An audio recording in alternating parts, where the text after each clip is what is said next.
Visa requirements for Australia. So today's video is talking about the 482 employer-sponsored working visa for Australia and the visa requirements that go with that. So the most popular visa in Australia is the 482. Now, this is a very basic and brief rundown of the requirements needed for Australia. So first thing is you need proof of employment, right? Now, you might say, how many years proof of employment? So, in my mind, and I've been doing this for 20 years, you should really have a minimum of 5 years proof of employment. Doesn't matter what immigration says, whether immigration says you only need 1 year or 2 years. Reality, to get the employer and to process a visa and for everything to go smooth, you really need 5 years proof of employment. So, what is proof of employment, right? Proof of employment are things like you need a certificate of employment for the last 5 years. You'll need a reference letter from each workplace you've been at for the last 5 years. That reference letter needs to be on a letterhead, needs to be by the manager or supervisor or owner, needs their address, their contact number, their email. It all has to be verifiable, right? It can't be any of this fucking Photoshop bullshit, right? It has to be legitimate, honest, verifiable proof of employment. What else will help? Pay slips. 3 or 4 pay slips per year. If you can get it for 5 years, 3 or 4 per year. If not, at least the last 2 years, 3 or 4 pay slips the last 2 years.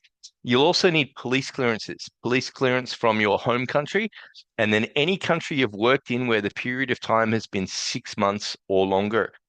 Um, yeah, there's also a medical done, but the medical is done once the visa has been submitted.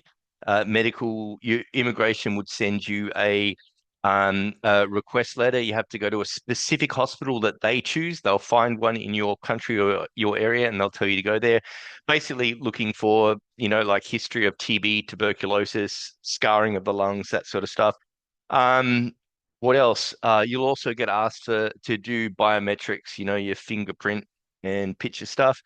Um, and then depending on your nationality, you might also need an English exam certificate, something like IELTS, PT, or OET.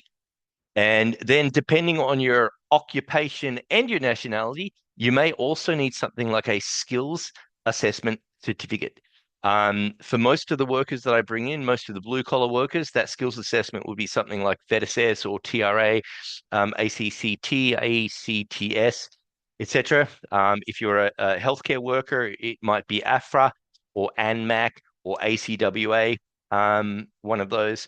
And then the most important thing for the 482 working visa is you need a sponsor, and which is an employer offering a job.